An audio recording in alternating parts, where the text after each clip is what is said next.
Erika Urrutia ha sufrido por mucho tiempo los actos de corrupción.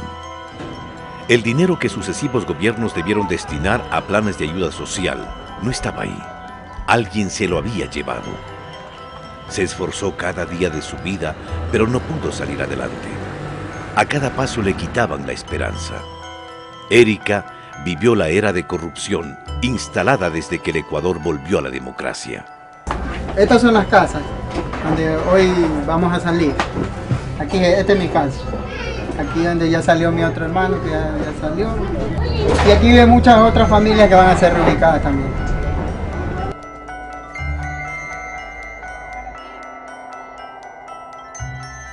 Dormíamos en esta parte de acá atrás. Aquí teníamos la cama con mi esposa, acá dormían las bebés. Este es los pilares del puente, las vigas. Sí, caía bastante agua y nos mojábamos, ya por lo cual tuvimos que cambiar los cuartos allá, como le dijo mi esposa. Pero con el pasar del tiempo el puente se ha ido deteriorado y ahora drena agua por él. Bajan residuos de lo que botan las desperdicios al estero y eso ya con el tiempo a lo que calienta con el sol, entonces se vaporiza y emana olores realmente desagradables. Me puedo llevar recuerdos buenos, gratos, como también recuerdos negativos, que eso sí te puedo asegurar que los negativos se van a quedar aquí.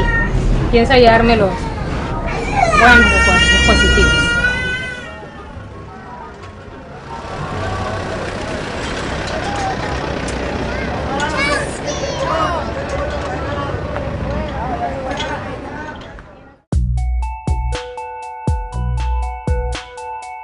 Y yo había planteado algún momento, lo dije en una de mis primeras intervenciones públicas, poco después del 16 de julio, que yo creía que en aquellos casos en que hubiese duda, debía verificarse si el contagio real de los votos representa el acta. En 1978, el país recuperó su democracia, pero la frágil nueva edad de la nación se ensució enseguida con una actitud de corrupción política. El candidato perdedor denuncia un fraude. Más importante era su carrera política que la fortaleza de la naciente democracia. El fraude, ¿a favor de quién?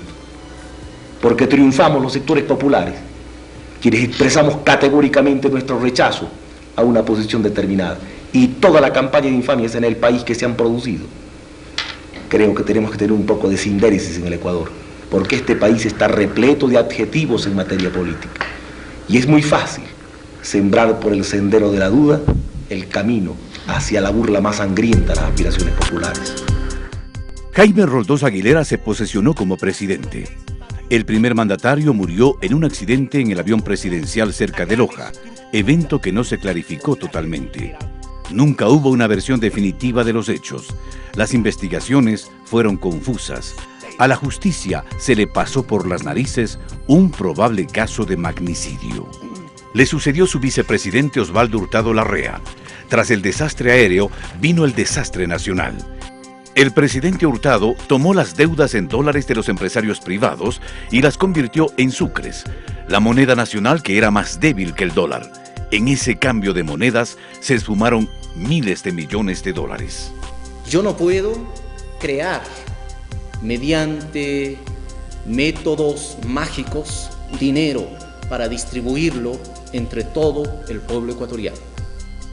Una serie de empresarios y de gentes del país se habían endeudado en dólares en el exterior y luego empezaron a presionar al gobierno para que se hiciera cargo de la deuda. Y el gobierno se hizo cargo de la deuda en dólares para que estos señores le pagaran en sucres a 3 años plazo y con bajos intereses, con lo cual prácticamente estos señores que contrataron deudas en el exterior terminaron licuando sus deudas, se evaporaron sus deudas y fue el país el que tuvo que pagar las deudas de esos sucretizadores. El país exigió la lista de los beneficiarios de la sucretización. Nunca se publicó esa lista. El mismo gobierno de Hurtado fue el garante de la compra de una procesadora de basura alentada por el alcalde de Guayaquil, Antonio Jana. El Contralor de la Nación de ese entonces concluyó lo siguiente: el precio original fue de 16 millones y se terminó pagando 60 millones de dólares. En su informe dio a conocer que el equipo se pudrió en el puerto de Guayaquil.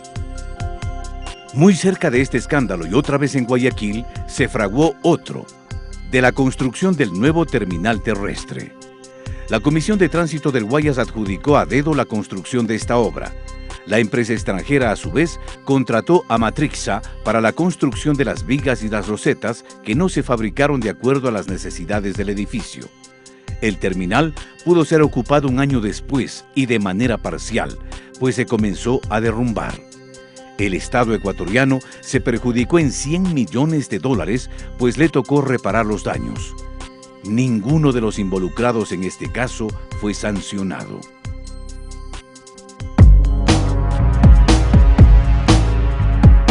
Bueno, para decirle la verdad que cuando esta niña nació, ella nació en El Salado, donde había agua bastante, ahí en las Malvinas. Y eso era agua. Era agua, Guayaquil era pura agua. ¿Para qué vamos a decir? Guayaquil, baluarte social cristiano, es una ciudad de grandes contrastes. Erika nació ahí en el año de 1984. ¡Juro ante Dios y ante la patria que jamás os traicionaré! Un problema inmenso, la basura. Y un caso de corrupción aún más grande. Se compran 350 carros recolectores con un sobreprecio de $7.000 por cada recolector. El acusado, Jofre Torbay, secretario del presidente León Febres Cordero, huyó del país y el juicio prescribió. Lo siguiente fue el escándalo por la vía perimetral, una enorme autopista que pasaba justamente por donde tenía planes inmobiliarios el entonces gobernador del Guayas, Jaime Nebot Saadi. En la década de los 80 hubo mucho más. Se desató una escaramuza armada entre la Fuerza Aérea y el Ejército, debido a la compra de un avión del fabricante Fokker para que sea operado por TAME en la ruta Quito-Loja. En ese negocio también fue denunciado un sobreprecio. Luego, el ministro de Industrias del gobierno social cristiano, Javier Neira, fue acusado de peculado por participar en la contratación de una empresa que ofrecía servicios hospitalarios. El caso Equa Hospital terminó como otros. El acusado huía a Miami y esperaba que prescriba el proceso. De igual manera, el presidente social cristiano, su yerno Miguel Orellana y el israelita Ran Gassit fueron procesados por pagos indebidos de $150.000 que supuestamente fueron usados para la lucha contra la guerrilla. En 1979, cuando se inició la democracia ecuatoriana, hubo muchas esperanzas de que por fin iríamos a una sociedad y a un país mejores. ¿Qué pasó en el camino? Décadas de los 80 y los 90 se construye un modelo empresarial de desarrollo inspirado en los principios del mercado libre, la empresa privada abierta, etc., que condujo a un deterioro de las condiciones de vida y de trabajo de la población y que alimentó la corrupción en el país. Los roldosistas insultaron a los dignos. Dajig intentó protestar. Momentos en que el diputado roldosista Villamagua lanzó un cenicero contra aquel. Señor, que vean los medios de comunicación. Señor, que vean lo que me han hecho. Para 1986, el Congreso se ganó el nombre de circo. Los diputados no debaten, no piensan. Entre socialcristianos y roldosistas resuelven las cosas a insultos y empellones. Con la justicia rodeada por armas, la corrupción va y viene y pisotea a los ciudadanos. Es posible, señores, que los socialcristianos y el PRE hagan esto. ¿Quién fue, doctor? ¿Quién fue? Jacobo Bucaram. ¿Y el que lanzó el cenicero? Fue el diputado Villamagua contra el diputado Dajig. Y por decir eso, para que se detenga la violencia, me hacen esto. No es justo, señores. Lo que pasa es que se juegan intereses económicos muy grandes. Y eso es lo que en este momento ellos tratan de imponer. Una amnistía que no tiene los votos. El 31 de agosto de 1990, el entonces diputado Jaime Nebot respondió así ante los argumentos dichos en su contra por parte de otro legislador. Ven para mearte, insecto, hijo. No puedo pegarte, tengo que mearte. Ven para mearte, hijo. Maricón. Raúl Patiño, no te metas, tú eres decente, no te metas. No te insultar. No puedes insultar aquí, pues. Rata.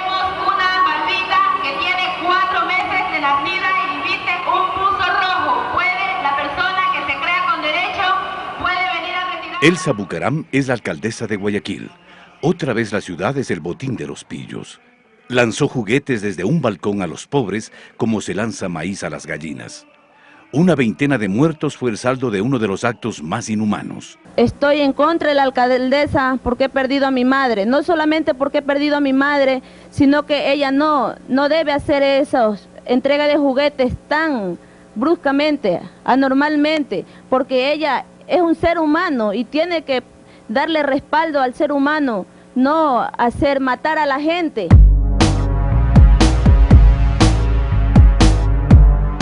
Mi primera escuela era la María Luisa Solís Sánchez. Cuando yo estaba estudiando había primero, segundo y tercero en el mismo aula.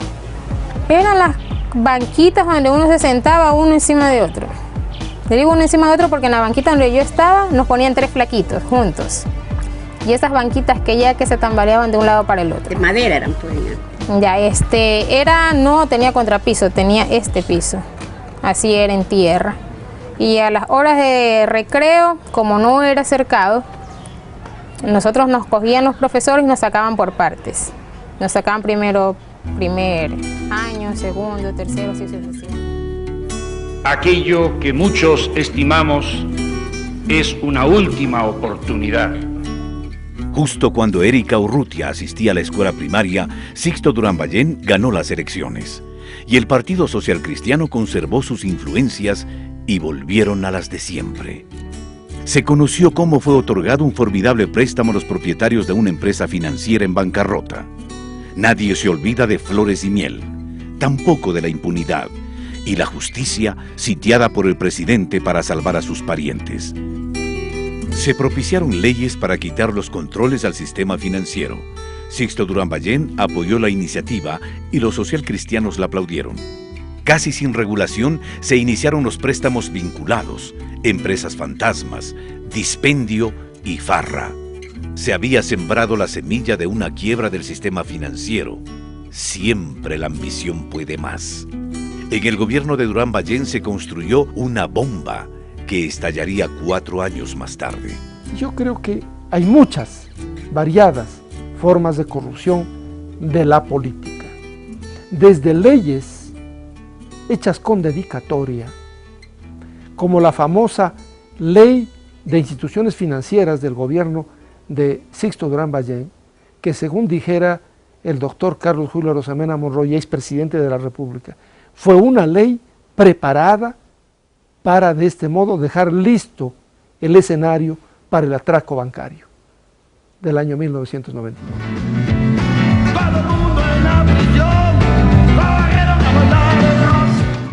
El arribo del roldosista Abdalá Bucaram Ortiz añade colorido, música y baile a una tragedia vergonzante.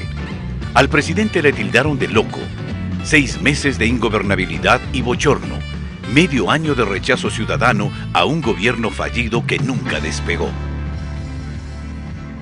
No soy así, yo no sé. Bravo. Está bien, ¿no? El gobierno roldosista puso al frente de la política económica a sus amigos, ricos banqueros, quienes financiaron su campaña, Álvaro Noboa y Roberto Isaías, entre otros. Para casualmente tratar de cumplir las metas sociales del abogado Bucaram. El gobierno del abogado Abdalá Bucaram subió los precios de los servicios públicos, las tarifas telefónicas, la electricidad en un 500%. Eliminó el subsidio al gas doméstico, impuso el cobro en los hospitales públicos y subió el pasaje del transporte popular. No paró el incremento mensual de los precios de la gasolina y de otros derivados del petróleo.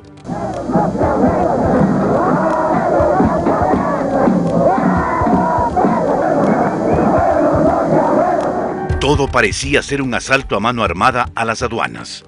Todo olía a protección del sillón presidencial.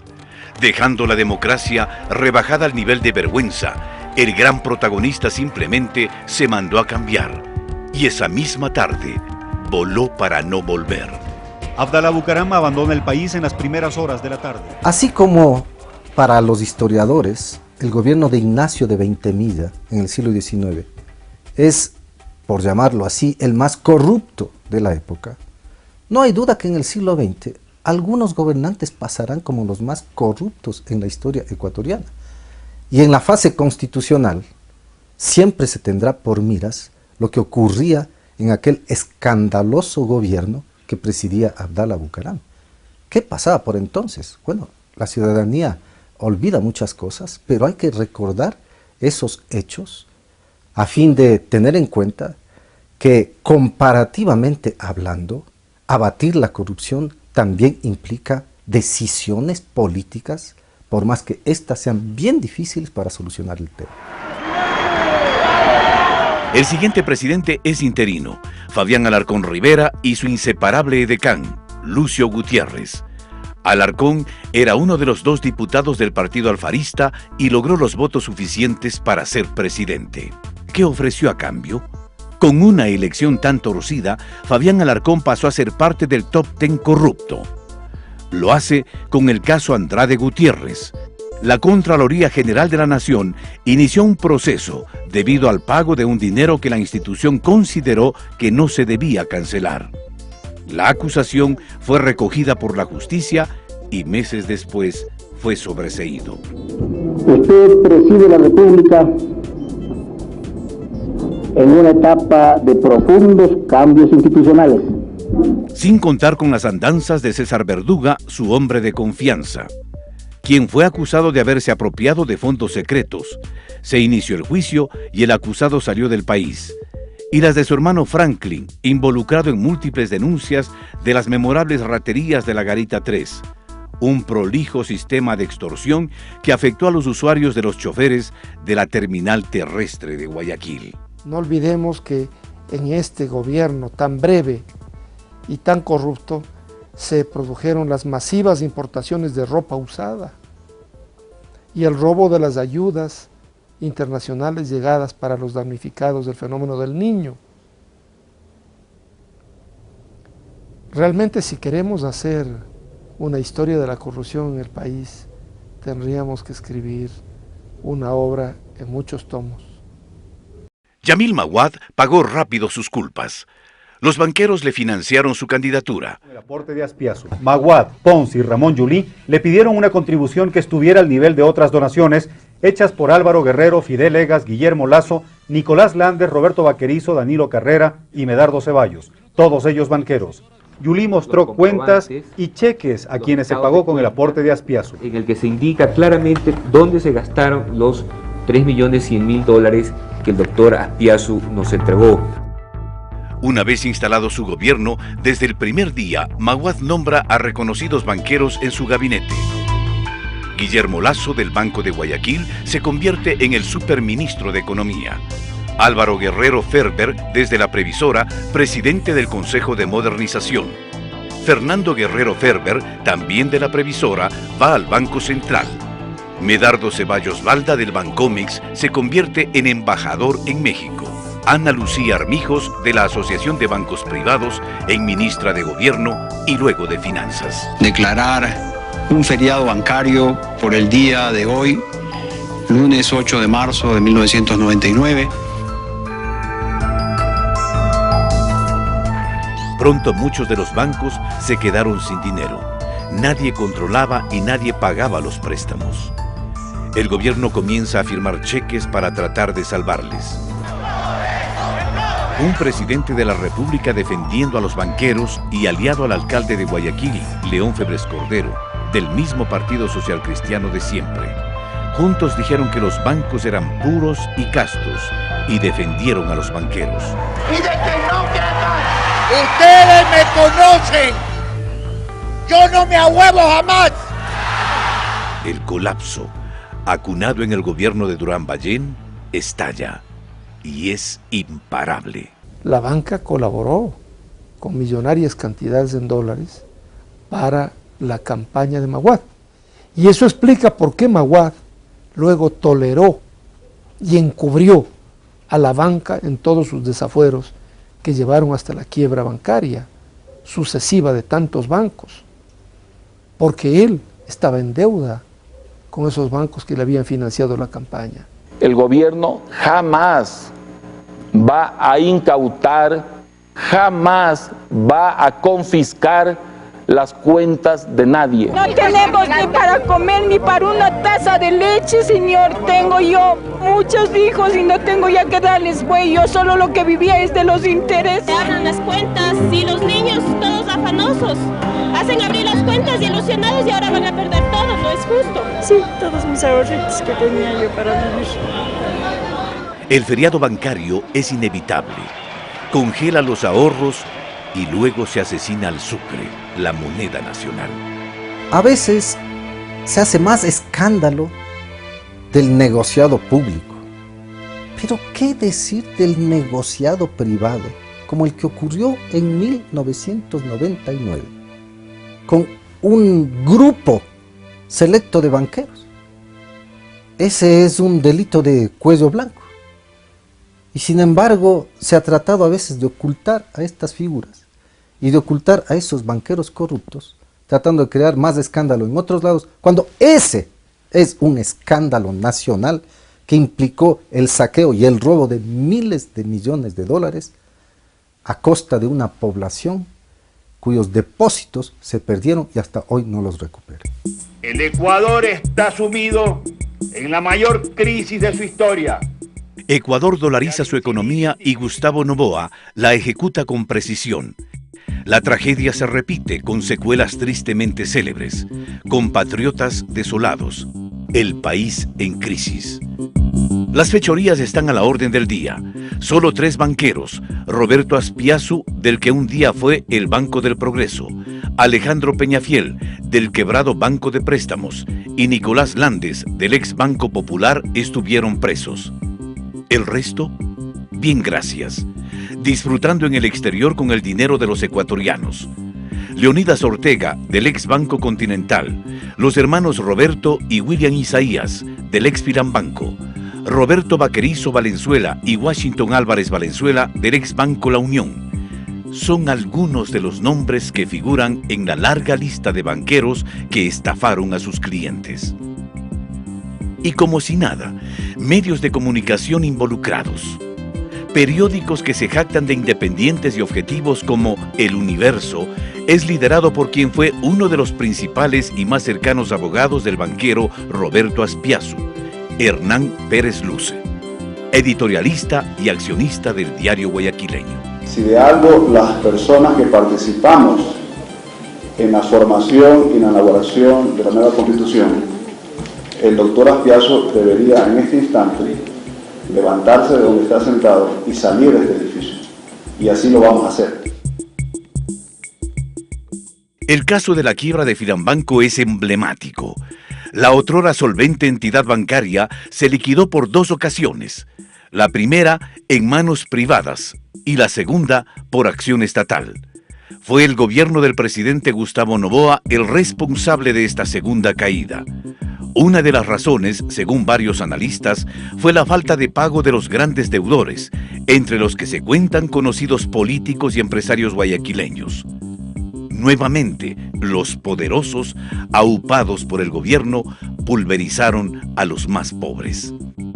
Pero mientras la nación recupera el aliento, un sacerdote conocido como el cura Flores es nombrado gerente de las aduanas de Quito por el presidente Gustavo Noboa.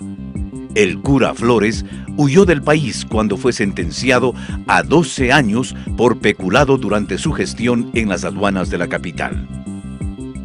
El gobierno de Gustavo Noboa también dejó una huella nefasta para el país. Ecuador acepta el arbitraje internacional en el caso de la devolución del IVA petrolero a cambio de que se lo incluya en la ampliación de las preferencias arancelarias. Durante la presidencia de Noboa, el canciller Heinz Meller autorizó unilateralmente el arbitraje internacional a favor de la empresa estadounidense occidental Oxy, que determinó que el Estado ecuatoriano devuelva 75 millones de dólares por impuestos.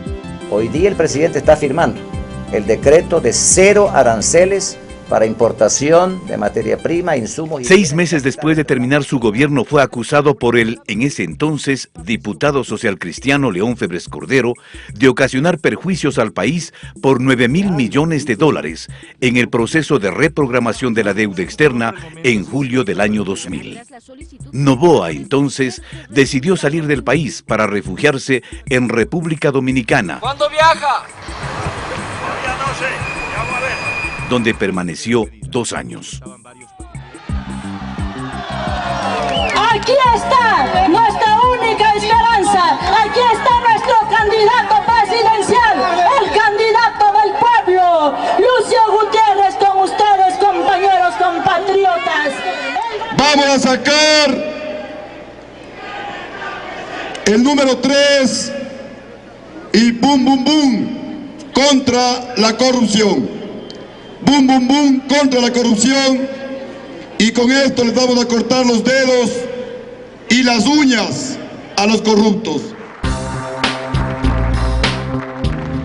El 15 de enero del 2003, el golpista Lucio Gutiérrez empieza traicionando uno de sus principales ofrecimientos de campaña: terminar con la corrupción.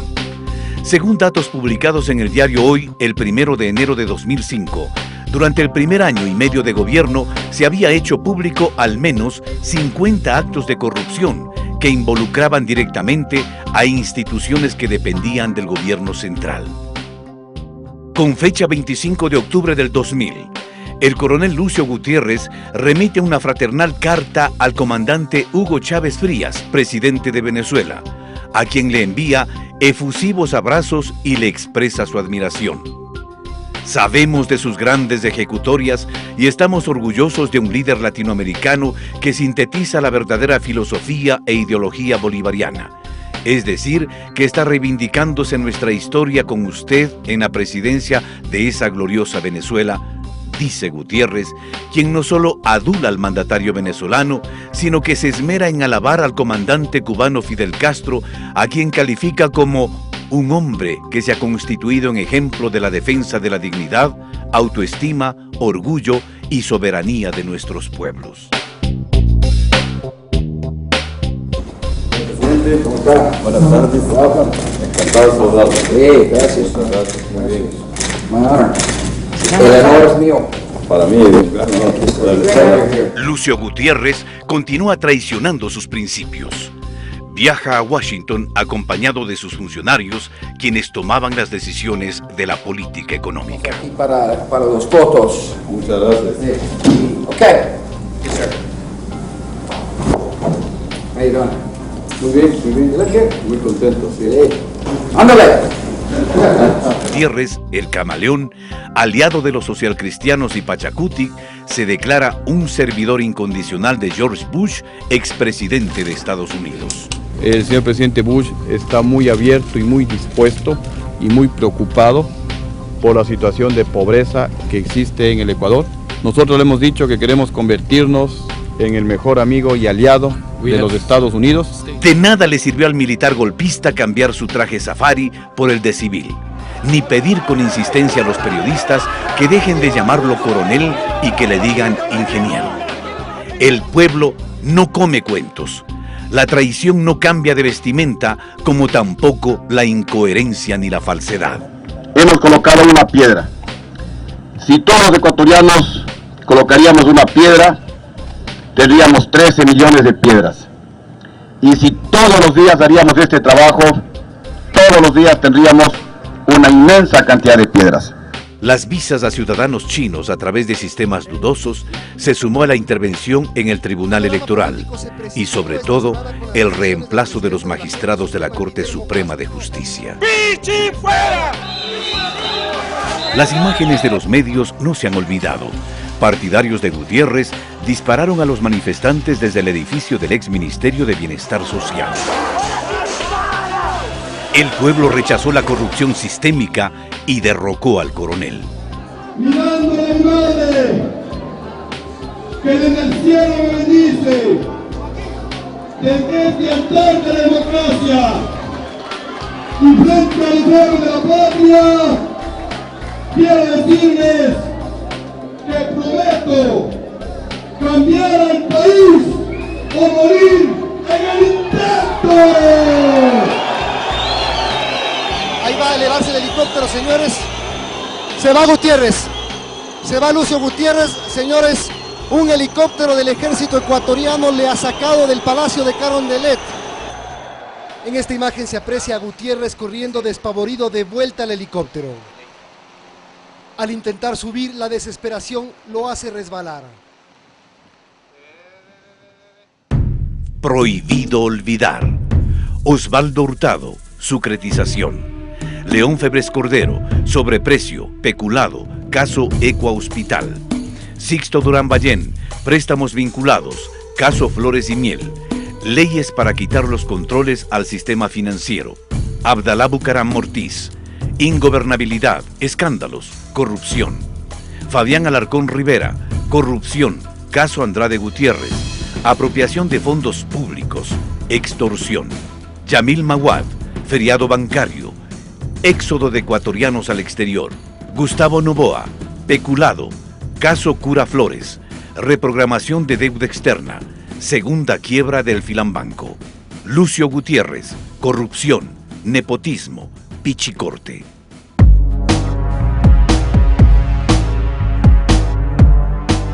Mi esposo se quedó sin trabajo y me tocaba dar a luz en maternidad. Entonces nosotros tenemos un televisor pequeño, lo vendió por $20.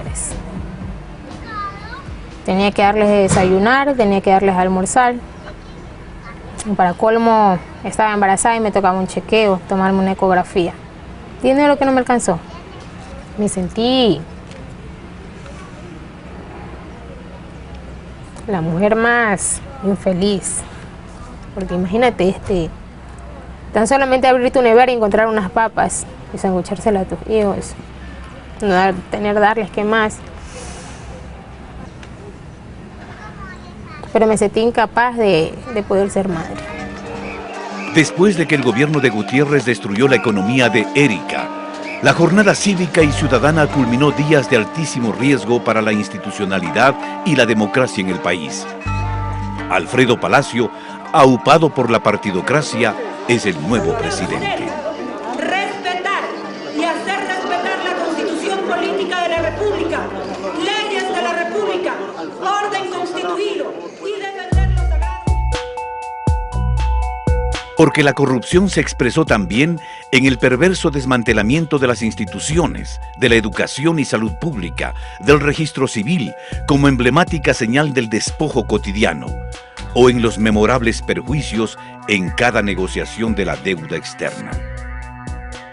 Se hacía de la vista gorda en la repartición del pastel de las telecomunicaciones. Este fue un sistema que funcionó muy bien para enriquecer a muy pocos.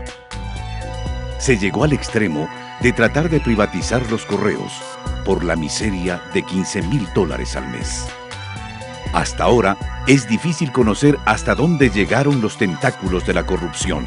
Tanto se ha metido la corrupción en la esencia del Estado ecuatoriano que quienes antes fueron procesados ahora dan lecciones de moral. Y ciertos medios las replican sin vergüenza ni beneficio de inventario. Basta que algún descalificado aventure acusaciones que logra atención mediática. Realmente el cinismo de Rafael Correa no tiene límites. Yo, en cambio, me comprometo a demostrarle a usted, Rafael Correa, y a todo el pueblo ecuatoriano, no menos de 10 actos de corrupción que usted, Rafael Correa, protege.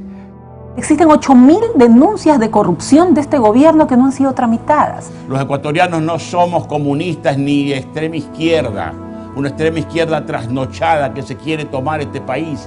Yo pienso que el Ecuador debe en serio plantearse que este gobierno que dijo que iba a ser de manos limpias y corazón ardiente, no lo es. Ya son demasiados los actos de corrupción graves que existen en esta administración. Si entre 1979 y 2006 se fue construyendo un sistema económico al servicio de élites ricas, se fue desinstitucionalizando al Estado, decayeron las condiciones de vida y de trabajo de la población. Esa clase política y esos profesionales de la economía y de la cultura política del pasado, comprometidos con esa situación, no pueden ahora darnos ejemplo de lo que hay que hacer en el país. El país entero lo que debe reconocer es quiénes fueron aquellos que construyeron ese viejo sistema que hoy tratamos de superar, y entonces no puede ser que ellos vengan y nos den lecciones para el presente. Alguna vez un exgobernante me dijo, un presidente no puede estar cuidando las uñas de todos sus colaboradores, pero Cuando un gobierno crea mecanismos anticorrupción, cuando un gobierno se propone perseguir a los corruptos, yo creo que ese es un gran punto de partida para frenar la corrupción.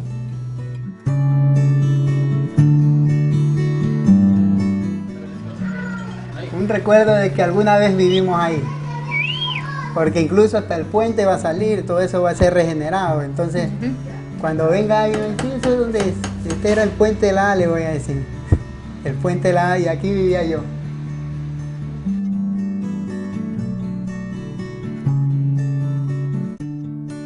Depende de la pregunta, ¿en qué cambia? Yo digo cambia en un 100%, porque ¿cómo vamos a comparar la casa que tenemos ahora con la anterior? Con la Revolución Ciudadana nuestra vida ha cambiado, que nuestros hijos puedan tener una educación de calidad, más de la que nos brindan los profesores que ya se encuentran ahí, porque basta que con ellos nos den esas ganas y ese entusiasmo de que los pelados quieran estudiar día a día. Fueron 33 años de nada, de vacíos, de abusos y corrupción. Toma tiempo rehacer tanta desidia, pero es el compromiso. Hoy Erika habita en una casa llena de luz y esperanza.